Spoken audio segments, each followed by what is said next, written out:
Hey skiers, I'm Jeff from Skiessentials.com. Welcome to our 2023 ski test. Today we're talking about the Blizzard Hustle 10. What Blizzard has done with these Hustle skis is they've taken the Rustler line, those same exact shapes, and basically rebuilt them with a lighter core and carbon rather than metal. And the idea here is to retain similar performance, similar strengths about the ski, about its shape, but we get a lighter overall ski that's more appropriate for alpine touring.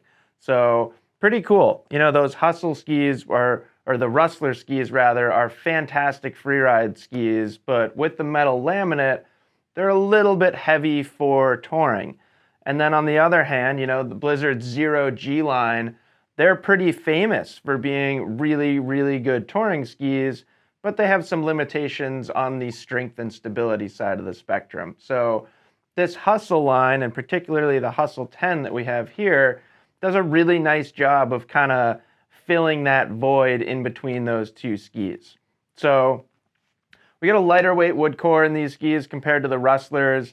They actually call it True Blend Freeride wood core. So True Blend is a technology that's working its way into a lot of Blizzard skis, laminating different density woods alongside each other to create the correct flex pattern, and they actually customize it per length too. So in this ski we get beech, we get poplar, and we also get paulownia. Now in the Rustler line, like I mentioned, we get the metal laminate. Flip core DRT is how they talk about it in the Rustler skis. In these skis, it's carbon DRT. So instead of that Titanal laminate, we get carbon fiber that's used in a very similar way. So you can actually kind of get a glimpse of those carbon fiber stringers through this portion of the ski, wider underfoot, just like you would see in the metal in a Rustler. So by replacing the metal with carbon, not only do we get a lighter ski, which we'll look at in just a second here, but we get a different flex pattern too.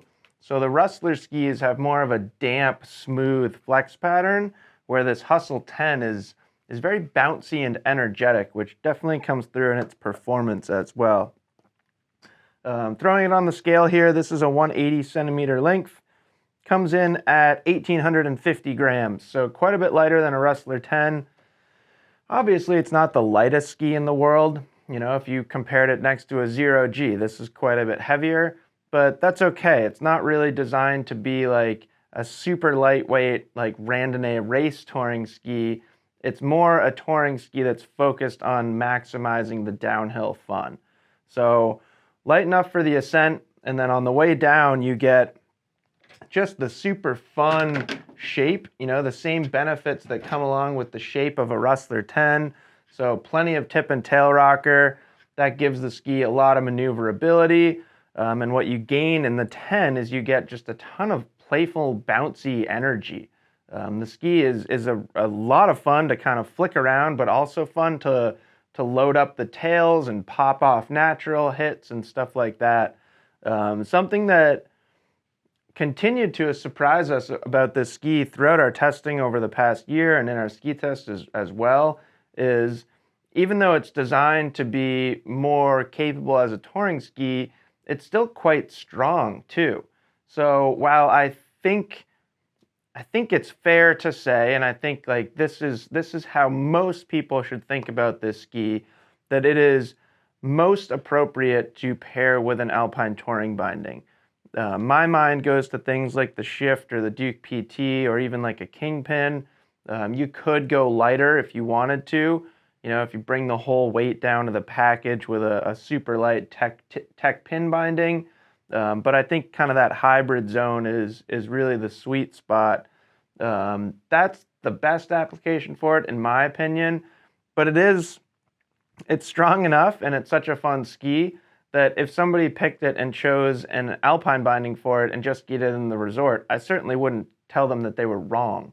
That's kind of that creates an interesting conversation of whether you would choose a Rustler 10 or a Hustle 10, because they are very similar in their overall, or I suppose, in what they accomplish on the mountain.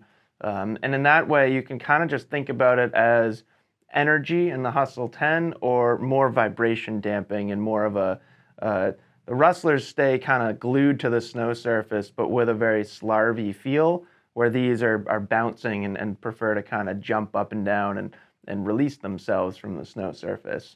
So awesome ski, whether you're going to be using it strictly in the backcountry as a touring focused ski, whether you're going to be skiing it in the resort, or whether you're going to be doing a combination of both those things. It's a heck of a lot of fun to ski. We were somewhat surprised when Blizzard announced them because they are fairly close to the Rustlers in shape and overall feel and all that kind of stuff, and even weight. They're not like crazy lighter than the Rustlers, but through skiing them, it's become really obvious that they're a very valuable complement to Blizzard's existing skis. So that's it. That's the Hustle 10 from Blizzard. Super, super fun. Let us know if you have any questions about it, and we'll see you out there on the hill.